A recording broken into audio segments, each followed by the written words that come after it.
할렐루야, 사랑하는 우리 예수인족교회 성도 여러분, 오늘도 좋은 아침입니다. 하나님께서 저와 여러분을 통하여 영광을 받으시고 오늘 하루를 힘차게 살아가게 하실 줄 믿습니다. 우리 다 함께 신앙을 고백하겠습니다. 전능하사 천지를 창조하신 하나님 아버지를 내가 믿사오며 그 독생자 우리 주 예수 그리스도를 믿사오니 이는 성령으로 잉태하사 예언대로 처녀의 몸에서 나시고 나를 위하여 고난을 받으사 십자가에 못 박혀 죽으시고 장사한 지 사흘째에 죽은 자 가운데서 다시 살아나시며 하늘에 오르사 전능하신 하나님 우편에 앉아 계시다가 거기로부터 산자와 죽은 자를 심판하러 오시리라. 성령을 믿사오며 거룩한 공교회와 성도가 서로 교제하는 것과 죄를 사하여 주시는 것과 몸이 다시 사는 것과 영원히 사는 것을 믿사옵나이다. 아멘. 네, 오늘 우리가 함께 은혜 받을 하나님의 말씀은 누가복음 10장 25절에서 28절의 말씀까지만 우선 보도록 하겠습니다.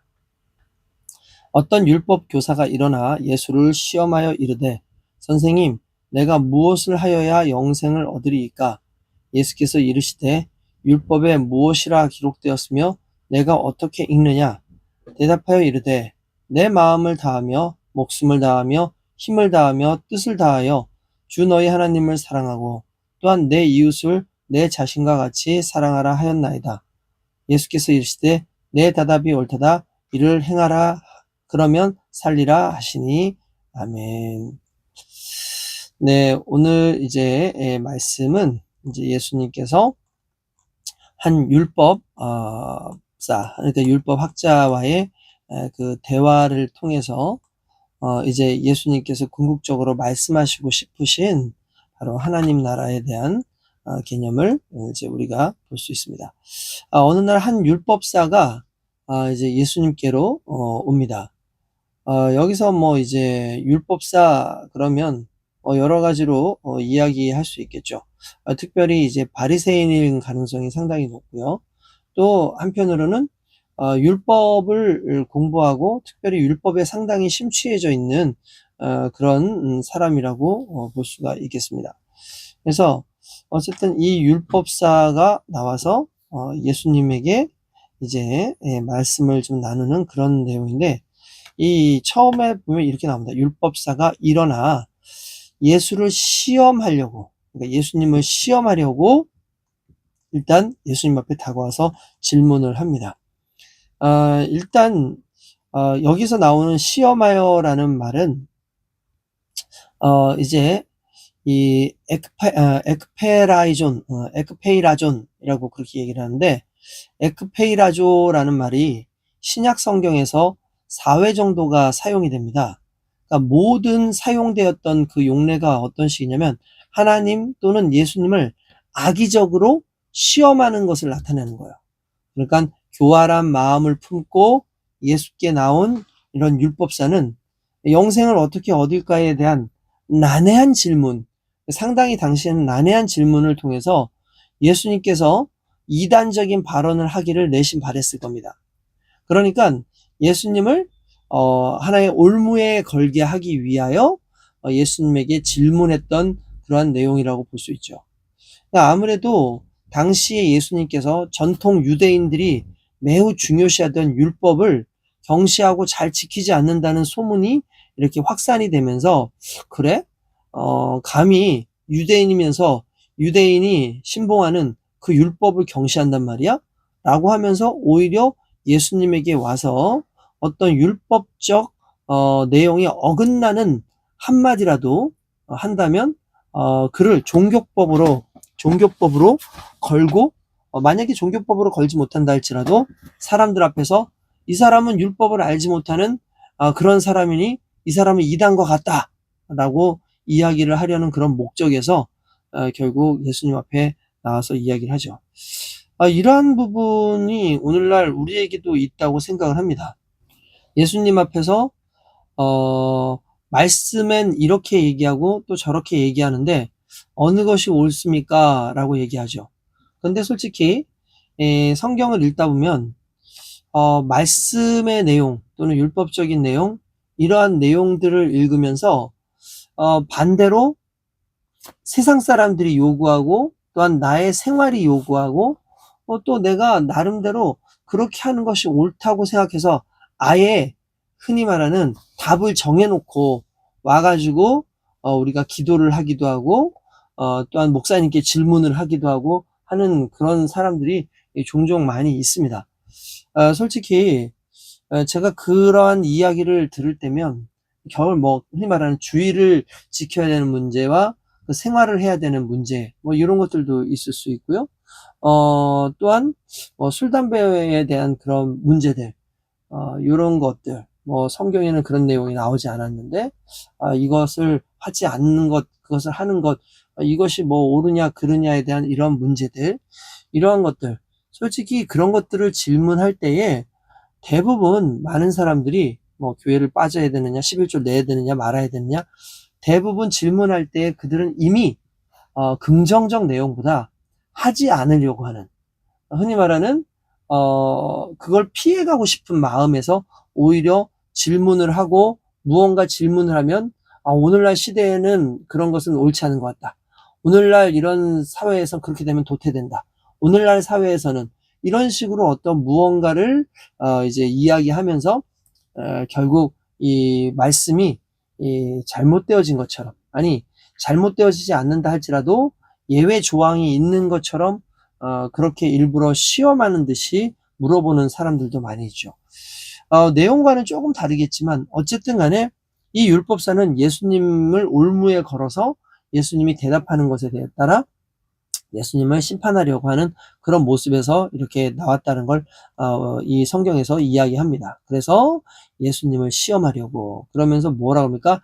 영생을 어떻게 해야지 얻겠습니까? 라고 물어봅니다. 실제로 여기에는 이제 신앙적 흐름과는 상당히 다른 부분이 있죠. 결국 여기에서 율법사의 한계가 드러나요. 한계가. 그게 뭐냐면 내가 무엇을 하여야 영생을 얻느냐라는 개념이죠. 그러니까 율법은 항상 무언가를 해야 됩니다. 율법은 그냥 읽는 걸로 만족할 것이 아니라 무언가를 해야 돼요. 그런데 내가 무언가를 해야 되는데 그래야지만 영생을 얻을 수 있을 것 같은데 라고 이야기할 때 이 율법의 한계죠. 여러분, 영생은 믿는 겁니다. 믿음으로 나오죠. 영생이라는 것은 내가 무엇을 해야지 영생을 얻겠습니까가 아니라 나를 불쌍히 여기신 예수 그리스도를 믿고 그분을 영접하고 그분이 내 인생 가운데 주인임을 믿고 회개하고 나아가는 것이 우리는 영생을 얻는 것 아니겠습니까? 그러나 이 율법사의 머릿속에서의 영생은 어떤 행동을 해야지만 영생을 얻을 수 있습니까? 라고 그렇게 묻는 것이죠. 그때 예수님께서는 이렇게 행동해라 저렇게 행동해라 라고 말씀하시지 않습니다. 예수님께서 이르시되 뭐라 합니까? 율법에는 뭐라고 기록이 돼 있어? 그리고 너는 그것을 어떻게 읽느냐? 라고 그렇게 이야기를 합니다. 이제 율법에는 이제 오히려 역으로 예수님께서 물어보시는 거죠. 너 율법 학자라며? 이런 거죠. 오히려 예수님은 이제 부자 청년의 그 질문, 그러니까 이제 18장에 나와요. 부자 청년이 와서 똑같은 질문을 할 때 오히려 대답을 해주시거든요. 근데 오히려 여기에서는 율법 학자에게 말하는 거죠. 너 율법 잘 안 되며? 너 율법 학자라며? 그러면은 율법에는 뭐라고 기록돼 있어? 그리고 내가 어떻게 읽느냐라는 말은 두 가지로 볼 수 있을 거예요. 첫 번째는 그걸 너는 어떻게 해석하고 있냐라는 말이 첫 번째는 될 수 있고, 또 하나는 너가 그것을 이미 반복해가면서, 왜냐하면 당시에는 이런 율법사들은 따로 성경을 가지고 있지 않고 성경을 달달달달 외워서 많은 사람들한테 율법을 얘기해주고, 특별히 예배 때 또는 그 안식일날 회당에서 어떤 공적 예배를 드릴 때에 이렇게 술술술술 말하거든요. 그러니까 이거죠.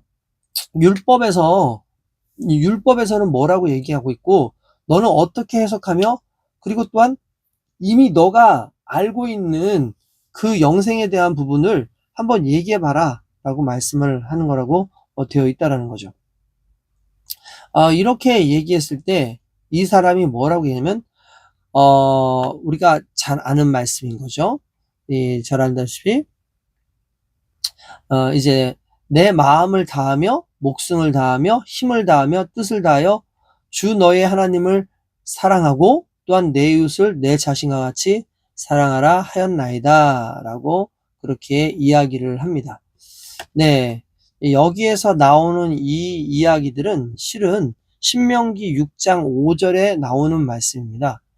먼저는 일단 신명기 6장 5절에 내 마음을 다하며 목숨을 다하며 힘을 다하며 뜻을 다하여 주 너의 하나님을 사랑하고 라는 그 말씀이 이제 신명기 6장 5절에서 인용되는 말씀이다 라는 걸 이제 볼 수가 있죠.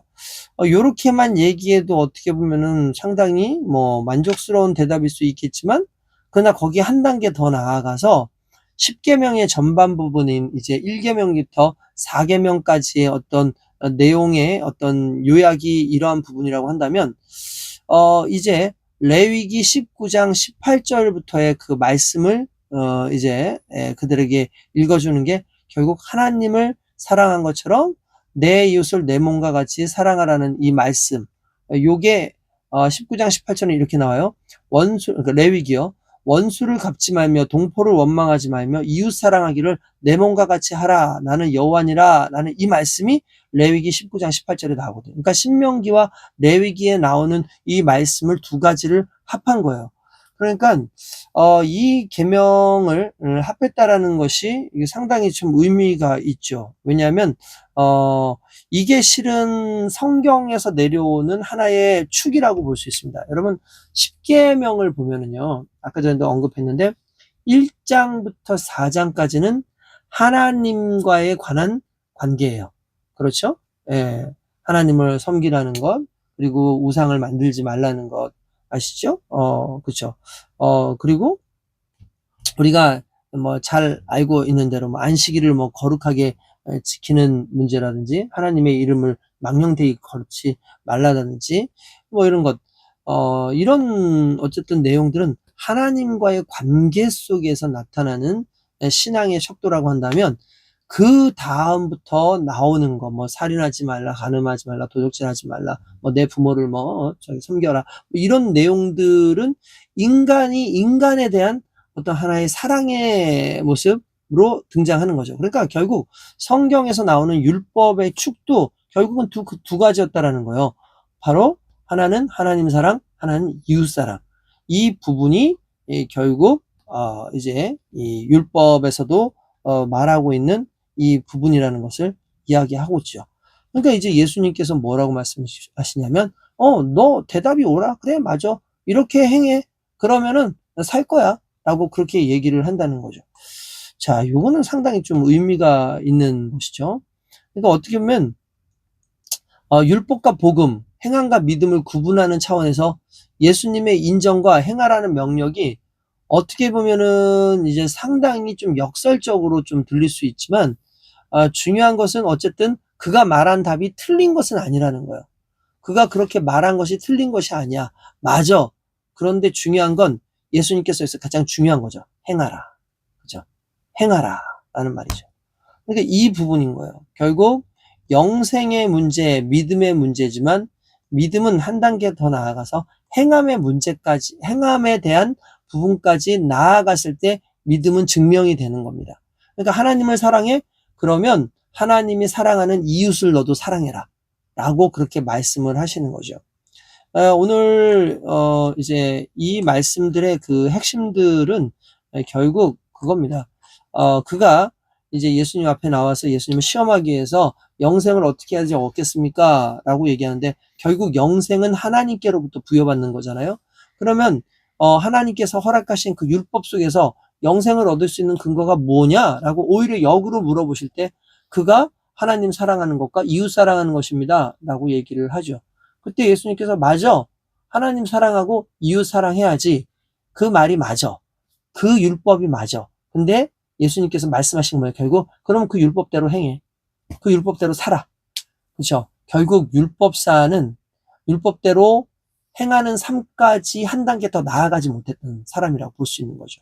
그냥 예수님을 끌어내리기 위해서 율법에 대해서는 지식적인 어떤 그런 걸 많이 가지고 있었을지 모르겠지만, 그러나 예수님을 사랑하는 행위, 그리고 하나님을 사랑하고 사람을 사랑하는 그 행위에 대해서는 좀 협소하게 알고 있었고, 이 협소한 사랑의 범위를 넓혀서 이웃사랑에 대해서 더 넓게 말씀하시는 게 실은 요 다음에 있는 29절부터의 말씀, 곧 사마리아, 선한 사마리아의 인에 대한 예화라고 볼 수가 있습니다. 어쨌든 오늘은 뭐 요 정도까지만 일단은 진행을 하는데, 중요한 것은 결국 율법에서도 관통하고 있는 것은 하나님 사랑과 이웃 사랑에 대한 부분이고, 그것은 그냥 알고 있는 것으로 끝나면 안 되고 반드시 행함으로 드러나야 된다라는 것을 일단 우리가 생각하고, 오늘 하루도 정말 주님께서 우리에게 요구하시는 하나님 사랑의 그 표현이 결국 이웃 사랑으로 드러나야 된다는 사실을 깨닫고 그렇게 또 살아가길 주님의 이름으로 축원드립니다. 하나님 감사합니다. 하나님에 대한 사랑과 이웃에 대한 사랑을 우리가 함께 하기를 원합니다. 하나님 사랑하는 것만큼이나 어떻게 보면 정말 이웃을 사랑하는 그 행함이 결국 하나님께로부터 인정받는 그런 믿음의 모습인 줄로 믿습니다. 주님께서 주신 그 믿음의 모습 속에서 부족함 없이 살아가는 우리 모두가 되게 하소서. 예수님의 이름으로 기도드리옵나이다. 아멘. 오늘 하루도 승리하시기